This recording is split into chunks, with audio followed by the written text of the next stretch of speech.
नमस्कार, वंदे मातरम। मैं हूं श्यामगिरी। आप देख रहे हैं हमारा चैनल मुद्दा भारत का। मुद्दा भारत का यानी मुद्दा आपका, यानी मुद्दा महाराष्ट्र चुनाव का। यहाँ महाराष्ट्र विधानसभा चुनाव की तैयारी के ऊपर ही हम चर्चा करेंगे और बहुत सारे मुद्दाएं हैं उसके अंदर, उससे अलग अलग चीज़ें हैं, उसके ऊपर हम चर्चा करें। हमारे साथ में हैं दयानंद देने जी, जो राजनीतिक विश्लेषक हैं। अनिल सत्ते जी तो हैं ही रोज की तरह। हमारा सबसे पहला चर्चा है उद्धव ठाकरे के बारे में। उद्धव ठाकरे के ऊपर प्रेशर है कि कुछ मुस्लिम जो कैंडिडेट है उनको जो है वहाँ मतलब जगह दिया जाए, उनको टिकट दिया जाए। और बहुत प्रेशर उनके ऊपर कांग्रेस और चाहती है कि उद्धव ठाकरे जो है मुस्लिम कैंडिडेट दें, और उद्धव ठाकरे को कहीं ना कहीं वो ख़त्म करने के लिए पूरी प्रयास में है, क्योंकि कांग्रेस कभी भी नहीं चाहेगी कि राज्य में जो है उनका कोई प्रतिद्वंदी हो, क्योंकि पवार साहब पहले से हैं उनके साथ में। लेकिन अब दूसरा जो है उद्धव ठाकरे भी उनके साथ में आए, ऐसा उनको लग नहीं रहा है, क्योंकि अब लोकसभा में जिस तरह से परफॉर्मेंस दिखा है कांग्रेस को, उसको देखते हुए विधानसभा में वो पूरी तैयारी में है कि हम जो है यहाँ पर नंबर 1 फिर से अपना स्थान हासिल करें। ये सब विषय है। तो सर, आपके सबसे पहले आपसे मैं पूछूंगा कि आप क्या कहेंगे इस पर। सर, कैसा है ना कि कांग्रेस वालों को लोग ये कर रहे हैं कि आप शिवसेना का साथ जा ही कैसे सकते हैं जी, वो तो हिंदुत्ववादी है। बिल्कुल। तो उनका हिंदुत्ववाद का जो चेहरा है उसके ऊपर दाग लगाने के लिए या तो वो खत्म करने के लिए ये आवश्यक है कि शिवसेना मुस्लिम कैंडिडेट खड़े करे। सर, साबिर शेख का नाम ये लेते हैं कि बाबा साहब के जमाना में थे, मगर साबिर शेख उस प्रकार का मुसलमान नहीं था जिस प्रकार का कड़वट मुसलमान जिसको बोलते हैं। जी जी। जैसे एमआईएम के लोग रहते हैं वैसे। तो अभी एमआईएम को साथ में नहीं ले रहे, तो शिवसेना में एक एमआईएम पैदा करने की कोशिश है उनकी कि 5-6 मुसलमान ऐसे रहे जो कड़वट हो। सर, कैसे है ना कि अंतुले मुख्यमंत्री थे, मगर मुस्लिम समाज का एक टप्पा उनको नहीं मानता था, क्योंकि उसमें शिया और सुन्नी ऐसा प्रॉब्लम था। तो एक बार उन्होंने, मैं बोला पूरा मुस्लिम समाज आपके साथ है, वो बोले नहीं, हमारे कौम में 2 टप्पे उसमें से एक है। तो अच्छा, ऐसा ही है। अभी ऐसा है कि हुसैन दलवाई कांग्रेस का खासदार है, मगर उसको कोई मुसलमान ही नहीं मानता, क्योंकि वो सेकुलर मुसलमान है। वो हमीद दलवाई करके जो एक सेकुलर मुसलमान नेता थे, जो मुसलमानों के नेता कभी रहे नहीं, तो हिंदुओं के मुसलमान नेता रहे वो हमीद दलवाई। हमेशा शरद पवार के घर में ही लास्ट में रहते थे, मेरे मित्र थे, चाचा के मित्र थे। तो उनको कभी मुसलमान समाज ने अपना नहीं समझा, क्योंकि वो मुसलमान सुधार करने की ये समाज जो अभी जो मोदी का एजेंडा है वो असल में हमीद दलवाई का एजेंडा था उस समय। तो उनको कभी मुसलमान नहीं माना। उसका ही भाई हुसैन दलवाई है जो खासदार है वहां पे, मगर वो है सेक्युलर, वो मुसलमान वगैरह मानता ही नहीं है, मुसलमानों के लिए कुछ लड़ता भी नहीं है, और वो हिंदुओं के लिए भी नहीं लड़ता है, अपने लिए लड़ता है, वो उसका स्वभाव अलग है। मगर एक 5 मुसलमान देने का उन्होंने निर्णय लिया है शिवसेना ने। ये मेरी ये बातमी है, ये 5 का आंकड़ा नहीं आया है कभी, मगर मैं बोलता हूँ 5 आएंगे। वो कौन होंगे ये भी मैं बता दूंगा, कॉन्स्टिट्यूएंसी भी बता दूंगा। और मुंबई में उसमें से 2 रहेंगे। अच्छा, मुंबई में 2 रहेंगे, 3 बाहर में रहेंगे। मगर जहाँ पे मुस्लिम डोमिनेंस है और शिवसेना भी है, और पहले आपस में लड़ते थे, वो अभी एक साथ हो जाएंगे। तो उससे फायदा किसको होगा? लेकिन फायदा कांग्रेस को होगा, क्योंकि शिवसेना को भी होगा। कांग्रेस को इसलिए होगा कि बार बार लोग पूछते रहे ये हिंदुत्ववादी साथ में कैसे है, तो वो बोलेंगे अभी वो हिंदुत्ववादी है नहीं, वो सेक्युलरवादी है। वो कहाँ हिंदुत्ववादी है? 5 तो मुसलमान उनके खड़े, बीजेपी एक भी नहीं देती टिकट, हाँ, मगर इन्होंने 5 दिया। इसका मतलब असली सेक्युलर पार्टी ये हो गया हमारी तरफ। तो अभी हमारी तरह ये भी सेक्युलर है, तो आपको ऑब्जेक्शन लेने की जरूरत नहीं है। तो इसके लिए उनको, शिवसेना को फायदा होगा कि ऑलरेडी मुसलमान उनके पास है। ओवैसी के बाद मुसलमान तो उनको ही मानते हैं अभी, उद्धव ठाकरे को। बिल्कुल। उनका ओवैसी है वो। हम सोचते थे वो हिंदुओं का ओवैसी होगा, मगर वो मुसलमानों का ही ओवैसी हो रहा है। तो उसको भी फायदा मिलेगा। मुस्लिम वोट जहां जहां है वहां उनको मिलेंगे। नहीं साहब, आपसे सवाल ये है कि उद्धव जी जो है देखा जाए तो सीएम की कुर्सी के लिए जो है बीजेपी के साथ छोड़े। उनको सीएम की कुर्सी किसी भी हालत में चाहिए तो नहीं हो पाई, बंदी कमरे की बातें सामने आई। लेकिन अब जो है स्थिति अलग हो गई है। अब जो है उनको सीएम का कुर्सी मिल भी गया, सब कुछ हो गया, उनकी सत्ता भी चली गई। लेकिन अब जो अगर नई सत्ता उनको मिलती है तो उनको सीएम तो नहीं बनाया जाएगा, तो पक्का है, क्योंकि महाराष्ट्र में जो स्थिति देखने को मिला लोकसभा में, वो हिसाब से नहीं लगता कि उद्धव ठाकरे की जो पार्टी है शिवसेना, वो ज़्यादा सीट निकाल सकती है compare to Congress, compare to Sharad Pawar ji. तो ऐसे भी क्या लगता है कि इनका भविष्य क्या है? मतलब वाठा के भविष्य थोड़ा सा नहीं, बिल्कुल सहमत नहीं। शिवसेना, ये तुम्हारे राष्ट्रवादी कांग्रेस शरद पवार जो है जी, उससे कई ज्यादा सीटें शिवसेना को मिली। नहीं ठीक है, लेकिन कांग्रेस भी तो सर सामने है। कांग्रेस तो किसी भी हालत में, कांग्रेस सर कैसे है ना जी। कि कृष्ण एक तरफ था और सेना एक तरफ थी। सेना पूरी कृष्ण की जो थी वो कौरवों के साथ थी। वैसे राहुल गांधी और सोनिया गांधी और प्रियंका गांधी शिवसेना के उद्धव ठाकरे के साथ है। उनकी सेना भले ये चिमटे लोमटे कामटे वो लोग जो है, यानी कांग्रेस अगर ज्यादा सीट ले पा भी ये तो मिल भी गई तो भी भी उद्धव को ही बनाएगी। उद्धव को ही प्रॉमिस किया है उन्होंने ऑलरेडी। तुमको लेकिन ऐसा नहीं हुआ तो सत्ता आने के बाद सर बहुत कुछ चेंज हो जाती है। नहीं नहीं ऐसा ही होगा। अभी सोनिया और राहुल के ऊपर कोई है क्या? आप क्या मानते हैं नेने साहब, आपकी क्या भविष्यवाणी है इसके ऊपर? नहीं, तो पहला सवाल भी उनका पेंडिंग है। हाँ, भविष्यवाणी वगैरह मैं नहीं कहूँगा। मैं जहाँ तक मैं समझता हूँ चुनाव के नतीजे जब आएंगे तो मोटा मोटी में महाआघाड़ी में सबसे बड़ी पार्टी कांग्रेस रहेगी, ये लगभग दिख रहा है अभी जी। नंबर 2 की पार्टी रहेगी उद्धव ठाकरे की और नंबर 3 की रहेगी शरद पवार की जी। तो मुझे जो लगता है कि चुनाव हो जाने के बाद में उद्धव ठाकरे और शरद पवार जी की पार्टी एक हो जाएंगे और बोलेंगे कि हमारे एमएलए कांग्रेस से ज्यादा है तो मुख्यमंत्री पद हमें मिलना चाहिए। करेक्ट, बिल्कुल। और वैसा हो सकता है। हाँ, मैं सहमत हूँ। पवार साहब नहीं चाहेंगे कि सुप्रिया को भी नहीं, आगे सुप्रिया का ख्वाब उनके दिमाग से निकल गया, भूत निकल गया वो। अभी वो उद्धव के पीछे हैं पूरे। और ये मैं कंफर्म कर सकता हूँ, कोट कर सकता हूँ कि ये मुझे संजय राउत ने बताया है कि शरद पवार ने उद्धव को बोला है तुम ही मुख्यमंत्री रहोगे। ये बोल रहा हूँ मैं ऑफिशियली। तो बहुत बड़ी शब्द है ये फ्रेंड्स, आप भी नोट कीजिएगा कि अगर इस तरह की स्थिति बनती है तो पहली बार मैंने सुन रहा हूँ कि शरद पवार जी जो है उद्धव को साथ में मिल के जो है अपने आप को बड़ा बनाएंगे। यानी कि महाविकास आघाड़ी में, यानी महाविकास आघाड़ी में दो ही पार्टी रह जाएगी, पवार साहब और उद्धव एक हो जाएगी। मिक्स नहीं होंगे वो प्रकार से नहीं हम बोल रहे हैं, एक साथ में आ जाएंगे वो। अभी मिक्स कहाँ है वो? अच्छा। मगर साथ में है। कांग्रेस के खिलाफ ये दोनों एक आके बोलेंगे तुम्हारे 60 है तो हमारे दोनों के मिलके 80 है। बरोबर। तो ऐसे में क्या कांग्रेस मानेगी? हाँ, मानना ही पड़ेगा। बाप मानेगा, उनकी माँ मानेगी ना उधर से। नहीं, मानना पड़ेगा क्योंकि अगर उन्होंने बोला कि हमारे तो सत्ता नहीं मिलेगी। हाँ हमारे एमएलए तुमसे ज्यादा है तो मानना ही पड़ेगा उनको। तो अभी भी माना नहीं, इस समय भी कांग्रेस के ज्यादा होते हुए भी उन्होंने माना नहीं इनका।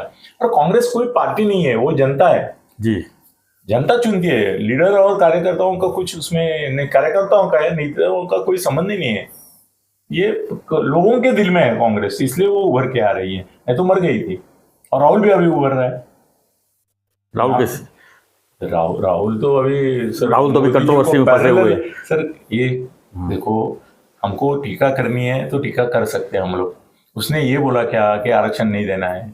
उसने बोला प्राप्त परिस्थिति में आरक्षण निकालना संभव नहीं है, मगर अगर संभावना ये होती है कि देश में समता और सब है, समृद्धि है, तो ये आरक्षण निकालना संभव है।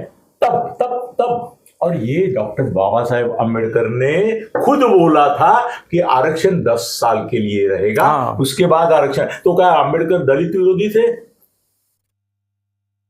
10 साल के बाद जब निकालने की बात की तो अम्बेडकर साहब निकला कहाँ? तो निकला नहीं। वो अम्बेडकर साहब की क्या चूक है? उनपे उनकी क्या गलती है? मगर उनकी मानना धारणा थी कि 10 साल के बाद शायद देश सुधरेगा।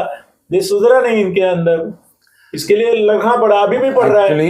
एक्चुअली मैंने आज ही ट्वीट किया है और मेरा फेसबुक पेज पे भी मैंने जो टिप्पणी की है उसमें मैंने राहुल गांधी के ये वक्तव्य का स्वागत किया है। क्या बात है? देखो, राहुल गांधी कम से कम मैंने लिखा है कि his statements have come as a whiff of fresh air. क्योंकि मतलब खुली हवा का झोंका जैसे आता है तो वैसे उसका वक्तव्य आया है, क्योंकि बाकी जितने भी राजकारणी है वो सारे ढोंगी है, वो सारे हिपोक्रिट है रिजर्वेशन के विषय के ऊपर। देखिए, रिजर्वेशन जाना ही है, एक दिन जाना चाहिए ही। ये क्या अनंत काल तक रिजर्वेशन चलता रहेगा? ऐसे नहीं है। और जो लोग ऐसे बोलते हैं कि रिजर्वेशन हमेशा के लिए रहेगा, वो लोग एक्चुअली नहीं चाहते कि गरीब तबके के लोग कभी भी ऊपर आए। उनको हमेशा यही चाहिए कि वो नीचे रहे, अपने नीचे दबे हुए रहे करके फिर उनको रिजर्वेशन का गाजर देते रहो और वो हमारी बात दबाते रहो और दबाते रहो। अगर रिजर्वेशन निकालने की बात है, राहुल गांधी ने क्या कहा है कि if India becomes a fair place, मतलब सबको समान संधि अगर मिल गई निकालने की बात सोच सकते हैं। नहीं तो हम निकालेंगे, तो वो हाँ। बिल्कुल सही कहा, निकालना ही चाहिए। एक्चुअली मैं मानता हूं कि सारे पार्टियों ने मिलके बाबा साहेब अंबेडकर का अपमान किया हुआ है। उन्होंने कहा था कि 10 साल के अंदर रिजर्वेशन निकालो, इन्होंने उसके अंदर राजनीति की और हमारी एक वोट बैंक बन रही है रिजर्वेशन वालों की, इसके लिए रिजर्वेशन निकाले ही नहीं उन्होंने। दलित वोट बैंक और फिर आगे नहीं, जो रिजर्वेशन वाले हैं वो जो भी है वो ओबीसी भी है, और उसमें अंदर जोड़ते गए, अभी ओबीसी जोड़ा, अभी मराठा लोग चाहिए, फिर धनगर को चाहिए, ऐसे हो एक दिन आ जाएगा कि 100 के 100% रिजर्व, अपना देश रिजर्व ही रहे। ऐसे थोड़ी होता है। ओबीसी के जाति में अब तक करीबन बोलते 400 जातियां ऐड कर गए, तो क्या है? तो राहुल सही बोला है सर, राहुल सही बोला तो है। मैंने तो वो वक्तव्य का स्वागत किया है। देखो मुझे मालूम नहीं था। तो जब उस वक्तव्य का स्वागत आप कर रहे हैं तो विरोध क्यों हो रहा है? जब लोग समझना चाहिए राजनीति है, विरोध करेंगे ही। गणपति का दर्शन करने आप गए थे कृपा शंकर के घर, मैं गया था फडणवीस साहब के, शिंदे साहब के, कितने आशीष के, सबके घर गया था। तो क्या मैं उनका गुलाम हो गया क्या?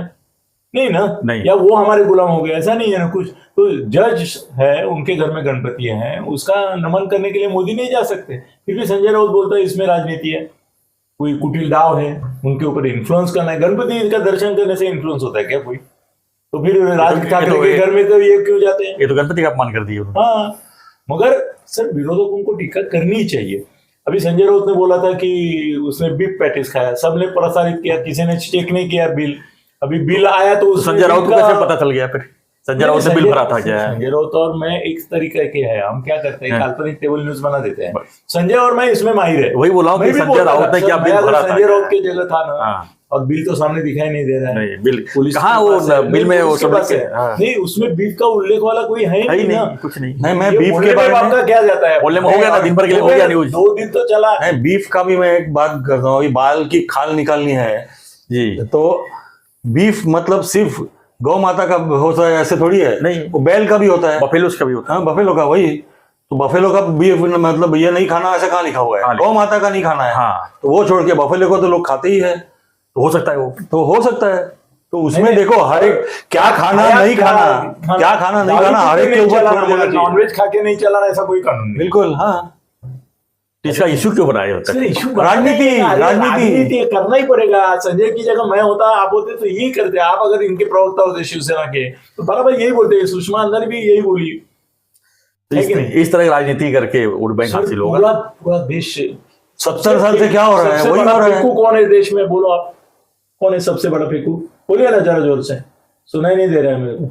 नाम लो। मेरे को नाम नहीं याद आ रहा है। याद नहीं आ रहा है? नहीं, नाम ये बड़ा फेंकू है आपने। ये फेंकू बन गया सबसे बड़ा, इसको नाम नहीं याद रहा है। क्या बात कर रहे हैं? सबसे बड़ा फेंकू है ये तो छोटे छोटे चिल्लू फेंकू है, बड़ा फेंकू राज कर रहा है। चलो अगला सवाल पूछो। नहीं, मैं क्या कह रहा हूँ जी, हर चीज पे राजनीति चलती है। ऐसे होना चाहिए कि नहीं होना चाहिए, ये विवाद का मुद्दा हो सकता है, भारत का मुद्दा हो सकता है, पर चलता तो वही है आजकल। 70 साल से अपन ने वही देखा है। आप कुछ करोगे तो मैं विरोध करूंगा, मैं कुछ करोगे तो आप विरोध आज करेंगे। इस समय यही राजनीति चल रही है। इस समय महंगाई के ऊपर पूरा जनता त्रस्त है, एक एक चीज मांगी हो गई है। बिल्कुल, जीएसटी ऐसे ऐसे जगहों पर ला दी गई है कि जहाँ की जरूरत नहीं थी। सर आप महंगाई की बात कर रहे हैं, उसका कोई मुद्दा नहीं बना रहा है। मुझे बड़ा दुख हो रहा है जी कि हम भिंडी मटर एक किसान जो पैदा करते हैं उसकी महंगाई की बात करते हैं। वो ज्वेलर की दुकान में कल मैंने देखा जी, अंदर घुसने को जगह नहीं थी, 200 लोग बाहर खड़े थे। सबसे कम जीएसटी उस पे है। सब जीएसटी का मुद्दा अलग है। जीएसटी का मुद्दा अलग है सर, जीएसटी से पैसा महंगाई नहीं बढ़ होगा रही तो है। सर जीएसटी तो नहीं बढ़ रही है। 70,000 रुपए गोल्ड है फिर भी, और 7 रुपए का भाजी के लिए रो रहे हैं लोग। जो लोग 7 रुपए के भाजी के लिए रोते हैं, 70 रुपए की भाजी के लिए, वो ज्वेलर के यहाँ 70,000 रुपए देने को तैयार है। आपको बता दूं मैं कि जो ज्वेलरी खरीदने जाते हैं वो लोग भाजी खरीदने नहीं जाते, वो लोग क्या बात कर रहे हैं? वो लोग नौकर नहीं खाते, वो लोग नौकर रखे हुए हैं, जाओ अब लेके आओ, पैसा तो उन्हीं को देना पड़ेगा, पैसा उनको देना पड़ेगा। उनको इतना फर्क नहीं पड़ता ना सर, किसी तो नौकर रखे। नहीं, जो कॉमन में देखिए सर, कॉमन में जो काम वाली भी दुकान में जाके सोने का चीज लेके आई, वो तो कभी जब एकदम नेसेसरी तो ही जाएगी। नेसेसरी नहीं, वो नॉर्मल जाइए। हर 3.5 मुहूर्त के अक्षय तृतीया, दसरा, इसके ऊपर हम 1 तोड़ा तो कम से कम 10 ग्राम, 1 ग्राम कम से कम, 1 ग्राम तो खरीदते ही है जी। वो सोने का कीमत का कोई चर्चा ही नहीं होता है। वो भाजी वाले का चर्चा करते हैं हम लोग और बोलते हैं महंगाई बढ़ गई, महंगाई बढ़ भाजी का गई। जब इसलिए- महंगाई बढ़ी तो लोगों के पगार बढ़े। मेरे पिताजी को 125 रुपए पगार था और बढ़ के 350 हुआ था, और रिटायर हुए तब उनका 800 रुपए पगार था, और मेरा पगार स्टार्टिंग में 1972 में 600 रुपए था। मैं 300 से शुरुआत किया अपना करियर। तुम्हारा फिर हमारा आज 87 कितना है? सर, हम भी 87 में अभी 87 में छोटे घर, मैं चाल में रहता था जहाँ सार्वजनिक संडास था। जी। फिर वो गरीबी से उभर कर हम यहाँ मैं- तक मैं आए भी तो उसी हालत में दुनिया था, का सर। प्रगति हो रहा है सर, ऐसा नहीं है। वो महंगे की बात आप बहुत चुपते हैं। नहीं नहीं, मैं ये कह रहा हूँ महंगाई के मुद्दे को कोई मुद्दा नहीं बना रहा है। क्यों बनाएगा? उसने बीफ लोग- खाया, लोग- उसने गाड़ी ठोका, ये सब मुद्दे बना महंगाई का मुद्दा कोई उठाता नहीं, इसके लिए नहीं उठाता है कि लोग आदत पड़ गई। एक्सेप्ट कर लेते हैं। हाँ। और दूसरा मुद्दा सर, इसका हमने चर्चा की थी, वो अपना अजीत दादा का क्या होगा। हाँ, तो इनका बहुत अच्छा डिरेक्शन है, बताइए सर। मेरे हिसाब से अजीत दादा को ये अभी मालूम पड़ गया है कि उनका भविष्य नहीं है यहाँ पे। नहीं, उनकी मतलब उनकी कोई वैल्यू महायुति को नहीं है, जरूरत भी नहीं है। जरूरत नहीं है, और महायुति की कोई वैल्यू उनको नहीं है और जरूरत नहीं है। उनको भी जरूरत दोनों के वोट बैंक्स अलग है बिल्कुल अलग है और एक दूसरे को जाने और वाले एक दूसरे को जाने वाले नहीं है। तो ऐसे में नहीं, तो इसीलिए उन्होंने जरूरी समझा कि अपने को खुद को अपने बलबूते का एक नेता, मतलब अजीत पवार को शरद पवार बनाने हाँ। की कोशिश चली है, जैसे मेंढक को बैल बनाने की कोशिश होती है। नहीं तो अजीत पवार इसलिए सब जगह से वो जनसंवाद यात्रा वगैरह निकाल के जो घूम रहे हैं कि अपना खुद का एक इमेज बनाए महाराष्ट्र में, और वो शरद पवार से तुलना हो इतना बड़ा बनाए। और तो एक चीज पक्की है, आज न तो कल अजीत पवार छोड़ के जाएंगे महायुति। मेरे हिसाब से ये चीज इलेक्शन के पहले हो सकती है। क्या वो शरद पवार के साथ जाएंगे, अभी वो माफी तो मांगे। टिकट बंटवारे में डिस्प्यूट होगा। हाँ ऐसा लग करेंगे। बीजेपी वाले सर एक सीट के लिए 14 साल था, उसमें एक 20 सीट साल के लिए इनसे शिवसेना ना? 14 शिवसेना और बीजेपी की युति टूटी थी ना 2014 2014 में हुई, 2014 में हुई थी ना। हाँ, वो किसके एक सीट के ऊपर, वो भी 25 साल पालघर की। वो 25 साल से अरे साथ बाबा, में थे। हाँ, तो इतने हट्टी है सब। शिंदे साहब है, 100 के नीचे दो उनको, वो तोड़ देंगे, बोलेंगे लड़ो आपस में, मैत्रीपूर्ण लड़त करते हैं, बाद में सोचेंगे। फिर शिंदे साहब को भी चॉइस है, सबकी अपनी अपनी ताकत। ऑप्शन ओपन है उनको भी। अजीत दादा को तो जाना ही है अभी। जी। अजीत दादा का कोई मामला बीजेपी से नहीं चलेगा, बीजेपी वाले उसको वोट नहीं देंगे, और वो भी उनके लोग शरद पवार को वोट देंगे। सर लेकिन अंदरूनी खबर तो यहाँ तक है कि बीजेपी के लोग ही बीजेपी से नाराज हैं, क्योंकि उनके लोगों, जो पुराने लोग हैं वो तो काफी। बीजेपी में सबसे नाराज नंबर 1 पे गडकरी है, अच्छा। नितिन गडकरी बीजेपी में, और उनके लोग। वो अश्वत्थामा जी। हाँ, फडणवीस को नड़ रहे वो गडकरी के लोग हैं वहां भी। ये बावनकुड़े जो आदमी है वो गडकरी का आदमी है, मालूम नहीं आपको? वो गडकरी का आदमी है, इनको नड़ता है मालूम है, फडणवीस उनका को। पड़ोसी फडणवीस ने उनको बचा के उनके बेटे को अभी इतना उपकार करके रखा है कि अगले इलेक्शन में उनका मुंह नहीं खुलेगा कि इसको उम्मीदवारी दो नहीं दो, दबा के रखा उनको भी, मगर गडकरी खिलाफ है। जी। और बीजेपी का जो केडर है, और सबसे बड़ा सुब्रमण्यम स्वामी जो महाराष्ट्र का कह सकते हैं, वो अपने बाजू में बैठा है। दयानंद ने, ये महाराष्ट्र का सुब्रमण्यम स्वामी है। हाँ, क्या बोल रहे थे? कुछ बोल रहे थे आप? बीजेपी का जो केडर है उसमें एक चीज है, नाराजगी होती भी है तो वो पार्टी का जो ये रहता है, क्या बोलते हैं, एक डायरेक्शन रहता है पार्टी का कि ऐसे करना है, एक पार्टी की थिंकिंग लाइन रहती है, तो वो अल्टीमेटली आखिर में उसी के हिसाब से काम करते हैं। हाँ, एक बड़ा गुट ऐसे भी है जो नाराज होते हैं तो फिर विरुद्ध काम नहीं करते, वो घर पे बैठे रहते हैं, आरएसएस वाले जैसे बैठे अभी बैठे लोकसभा में। वैसे। लोकसभा में आरएसएस वाले कहाँ वो हैं? बाहर निकल के बीजेपी के विरुद्ध काम नहीं करेंगे, वो घर पे बैठ के हाँ, नोटा वोट नहीं कर डालेंगे। नोटा लेकिन अभी अमित शाह जी आए थे यहाँ पर मुंबई में, और उन्होंने सभा लोगों से मीटिंग भी कौन ली। आए थे? अमित शाह आए थे, अच्छा, हाँ, मीटिंग ली यहाँ पर, और उन्होंने कहा कि लोकसभा में काफी गलतियां हुई थी और उसको काफी सुधारा जाएगा। और क्या सुधारेंगे वो, कैसे सुधारेंगे? क्या लगता है कि लोकसभा का छाप जो है विधानसभा में नहीं पड़े, ऐसा क्या वो कर सकते हैं? अभी तो कुछ दिखता नहीं है ऐसा कुछ जादू। गणपति पर कुछ दिखे, हो सकता है गणपति सब बिजी हैं अभी, आगे कुछ नई कार्यकारिणी बने। देखो, मैं आपको एक बात बोलता हूँ, जी भारतीय जनता पार्टी ने अभी अपनी स्टीयरिंग कमेटी जो बोलते हैं जी, इलेक्शन के लिए, सूत्र संचालन समिति, वो जाहिर की है।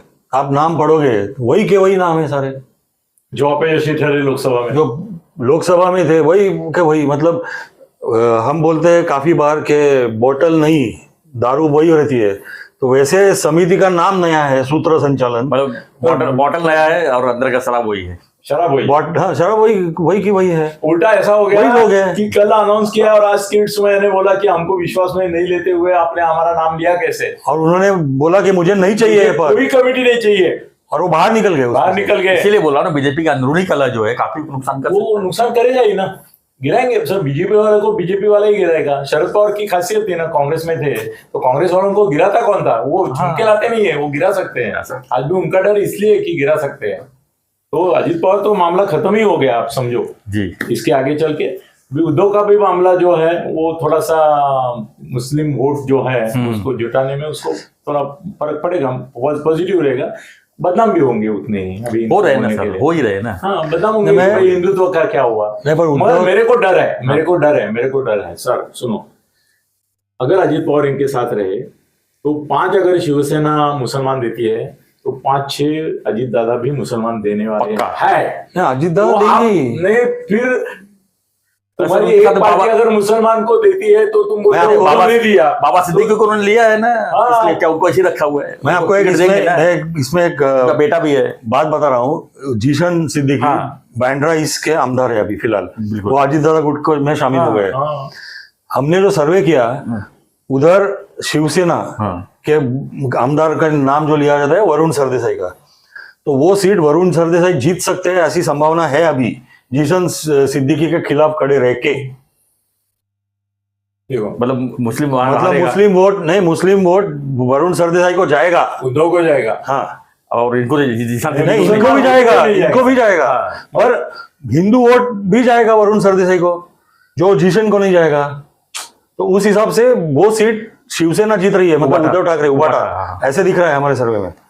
सर अभी ऐसा दूसरा उदाहरण ऐसा है कि जितेंद्र रावत के खिलाफ नजीबुल्ला है। हाँ, लेकिन जीतेंगे जितेंद्र रावत जीतेगा क्योंकि हिंदू मुस्लिम दोनों वोट लेगा, नजीबुल्ला किस मुसलमान वोट लेगा, जो नाराज है खाली वोट से उतने वो जाएगा।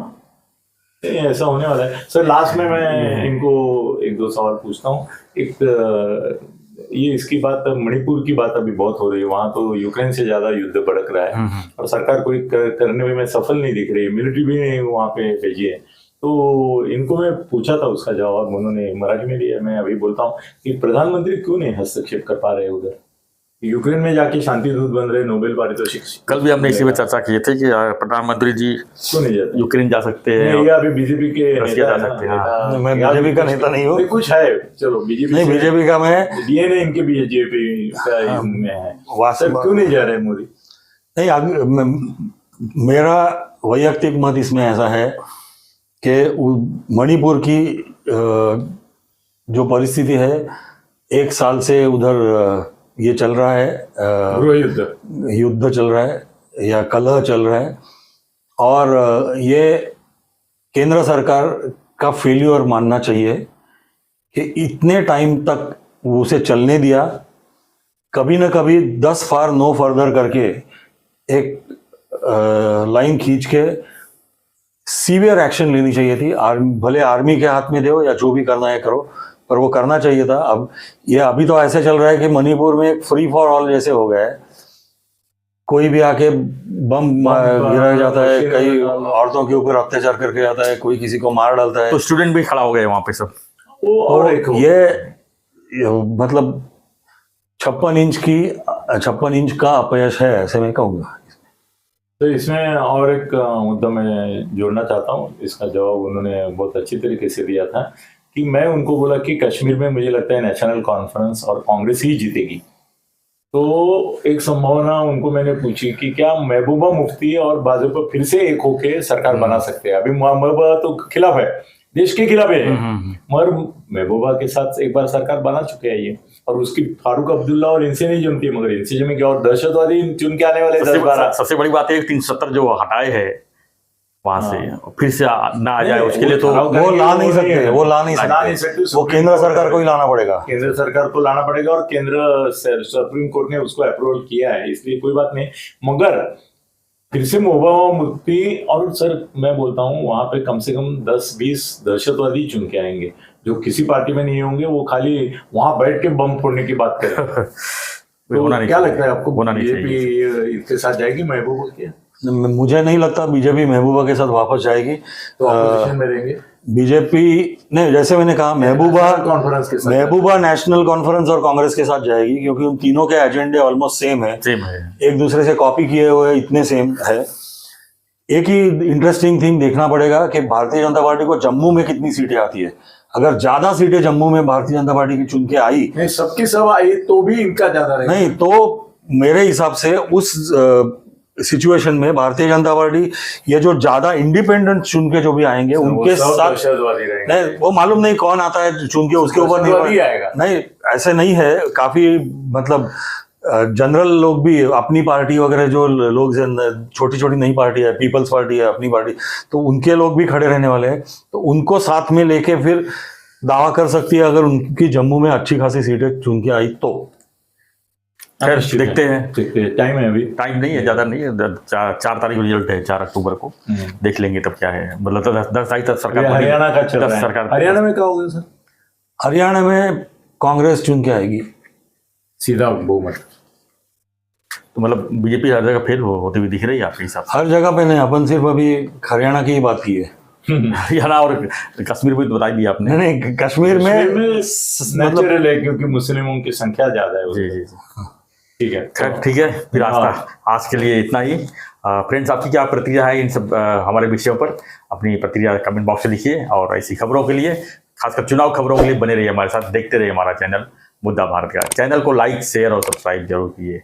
धन्यवाद सर, धन्यवाद। जय हिंद, जय महाराष्ट्र, जय श्री राम।